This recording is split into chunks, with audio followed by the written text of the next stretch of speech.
काली बेटी का जादुई फाउंडेशन। दिव्या, अगर हमारे गांव में इतना जमीन नहीं होती तो हमें भी नौकरी करने के लिए शहर जाना पड़ता। बात तो आपने सही कहा, लेकिन आपकी ये कामयाबी में हमारी बेटी विशाखा का भी बड़ा हाथ है। जब से विशाखा पैदा हुई है तब से सब कुछ अच्छा होने लगा। बिल्कुल सही कहा दिव्या, हमारी विशाखा किसी परी से कम नहीं है। तभी वहाँ पर उनकी बेटी विशाखा आ गई। पापा पापा, घोड़ा बनो ना, मुझे घोड़े की सवारी करनी है। बेटा, मैं तुम्हारे लिए घोड़ा क्या गधा भी बन जाऊंगा।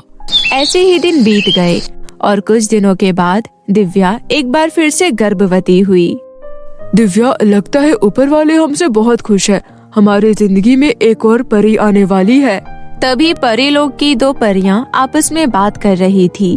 बहन, विनोद के परिवार में एक परी और आने वाली है। ये बात तो पूरी तरह से सच है, लेकिन क्या ये लोग इन परी को पहचान पाएंगे? ये विनोद के परिवार के लिए एक परीक्षा है। बिल्कुल सही कहा बहन। अब देखते हैं ये अपने होने वाली बेटी को पहचान भी पाते हैं या नहीं। ऐसे ही 9 महीने बीत गए। फिर एक दिन दिव्या के पेट में बहुत जोर से दर्द होने लगता है। आह आह, विशाखा के पापा, मेरे पेट में बहुत जोरों की दर्द हो रहा है। तभी विनोद भागकर दिव्या के पास आया। दिव्या, लगता है डिलीवरी का समय आ गया है। मैं किसी को बुला कर लाता हूँ। पापा पापा, मम्मी को क्या हुआ? वो रो क्यों रही है? कुछ नहीं बेटा, मम्मी के पेट में दर्द हो रहा है। मैं अभी काकी को बुला कर लाता हूँ। विनोद पड़ोस में रहने वाले विमला काकी को बुला कर लाता है। विनोद, तुम थोड़ी देर के लिए बाहर जाओ, मैं देखती हूँ। चलो विशाखा बेटा, हम लोग बाहर खेलते हैं। तभी थोड़ी देर बाद विमला काकी बाहर निकलती है और कहती है, विनोद बेटा, बधाई हो, तुम फिर से एक बेटी का बाप बन गए हो। विनोद ये सुनकर खुशी खुशी अपनी बेटी को लेकर घर के अंदर पहुंचा, लेकिन अपनी नवजात बेटी को देखकर उसका मुंह उतर गया। उसका रंग बहुत ही काला था। ये क्या हुआ दिव्या? मेरा रंग गोरा, तुम्हारा रंग गोरा, विशाखा बेटी का भी रंग गोरा, पर ये काली कैसे पैदा हो गई? विशाखा के पापा, काली गोरी से क्या होता है? भगवान की जो मर्जी होती है वही होता है ना। ये तो हमारे हाथ में नहीं है ना। काली तो रात भी होती है, लेकिन काली रात से हम लोग नफरत थोड़ी करने लगते हैं। दिव्या, मैं तुम्हें बहुत सीधा साधा औरत समझता था, पर पता नहीं, मुझे तो विश्वास ही नहीं होता। मैं इसे अपनी बेटी नहीं मानता। मेरी सिर्फ एक ही बेटी है, विशाखा। विनोद का ये बदला हुआ रूप देखकर दिव्या को बहुत दुख होता है, लेकिन माँ तो आखिर माँ होती है। वो अपनी काली बेटी का नाम रूपाली रखती है और उससे भी इतना ही प्यार करती है जितना कि गोरी बेटी को। विनोद और उसकी बेटी विशाखा रूपाली से बहुत जुड़ते थे। धीरे धीरे कुछ समय बाद दोनों बेटी जवान हो गई। माँ ने तेरा नाम रूपाली रखा, लेकिन तू असल में रूप वाली तो है नहीं। मुझे तो तुझे अपनी बहन कहते हुए भी शर्म आती है। दीदी, आप मेरी सगी बहन हो, प्लीज आप तो मुझे इस तरह से बात ना किया करो। मेरी शक्ल तो आपकी ही जैसी है, बस रंग ही तो काला है। रंग से क्या ही फर्क पड़ता है? वाह वाह वाह वाह वाह, रंग ही तो काला है। काले रंग वाली को मैं अपनी बहन नहीं मानती। तुम मेरी बहन नहीं हो, और खबरदार, आज के बाद तुमने मुझे अपनी बहन समझने की कोशिश की तो सुबह सुबह मेरे सामने मत आया करो, मेरा मूड खराब हो जाता है। प्रिया और परी दोनों अलग अलग कॉलेज में पढ़ती थी, क्योंकि विशाखा नहीं चाहती थी कि उसकी काली बहन के बारे में उसके दोस्त और सहेलियों को पता चले। इसलिए उसके पिता ने विशाखा का एडमिशन दूसरे कॉलेज में और परी का एडमिशन दूसरे कॉलेज में करा दिया। रात में विनोद अपनी बेटी विशाखा के लिए बहुत सुंदर सुंदर ड्रेस लेकर आया।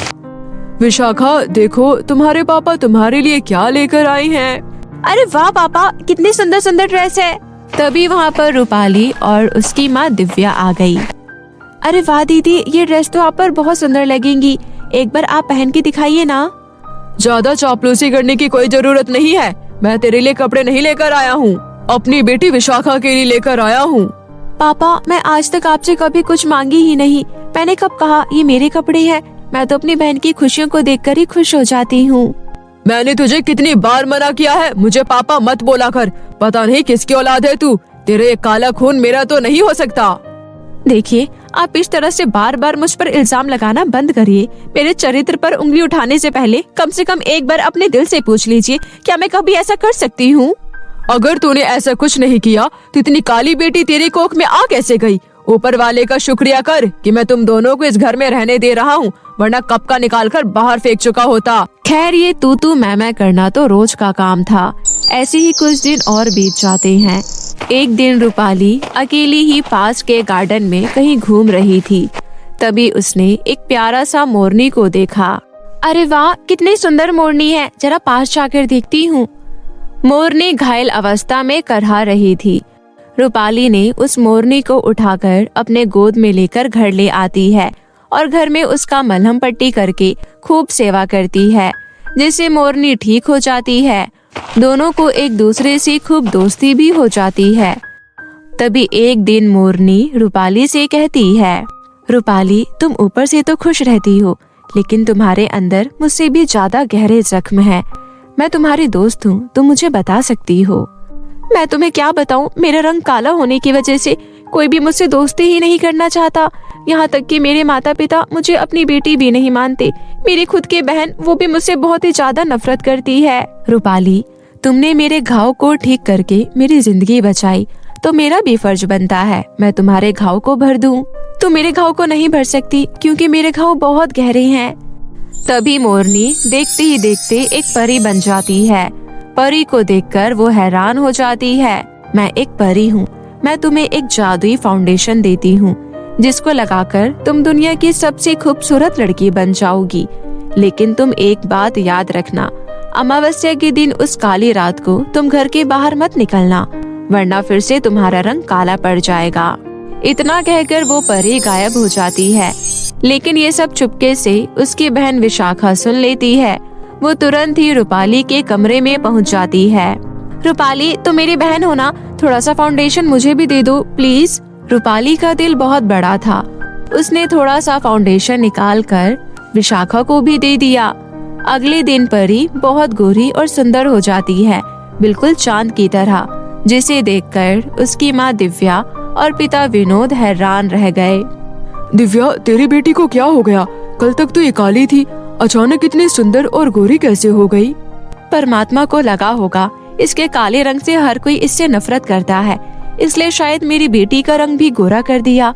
और उस जादुई मेकअप से रूपाली और भी ज्यादा सुंदर हो गई। अब उन दोनों के माँ बाप उन दोनों को प्यार करने लगे। फिर एक दिन अचानक विनोद का तबीयत बहुत ज्यादा खराब हो जाता है। उसकी सांसें फूलने लगी। विशाखा बेटा, मैंने तुम्हें कार चलाना सिखाया था ना, जल्दी से मुझे अस्पताल ले चल। ऐसा लग रहा है मेरे पास ज्यादा वक्त नहीं है, मेरी हालत बिल्कुल खराब हो रही है। विशाखा, जल्दी से गाड़ी निकाल, चल मैं बाहर आती हूँ। आज अमावस्या है, अगर आज मैं घर से बाहर निकली तो मैं काली हो जाऊंगी। मैं बाहर नहीं जा सकती पापा। कोई बात नहीं माँ, आपने तो मुझे भी कार चलाना सिखाया है, मैं पिताजी को ले चलूंगी। चलो माँ। रूपाली ने कार चलाकर अपने पिता को अस्पताल लेकर पहुँच गयी। डॉक्टर ने उसका इलाज किया। सुबह तक वो पूरी तरह ठीक हो गया, लेकिन जब उसकी नींद खुली तब उसने देखा कि रूपाली फिर से काली हो चुकी थी। उसकी माँ भी वहाँ पर खड़ी थी। रूपाली को ये क्या हो गया? कल तक तो ये गोरी और सुंदर थी, फिर से ये काली कैसे हो गई? रूपाली ने परी वाली सारी बात अपने पिता को बता दी। अब विनोद की आंखों में पश्चाताप के आंसू बहने लगे।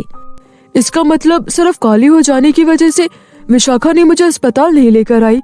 तभी वहाँ पर परी प्रकट हो गई। वो परी मैं ही हूँ, विनोद और दिव्या। परमात्मा ने जानबूझकर तुम्हारी दो संतान, एक गोरी और एक काली दिया, क्योंकि वो जानना चाहते थे कि आप लोग ऊपर ऊपर से ही अच्छे हो या दिल से भी अच्छे हो। लेकिन विनोद, तुम दिल से अच्छे नहीं थे, तुम काले और गोरे के बीच भेदभाव करने लगे, जो परमात्मा को अच्छा नहीं लगा। तुमने तो अपनी ही पत्नी पर शक किया, खुद की बेटी को बेटी कहने से इनकार कर दिया।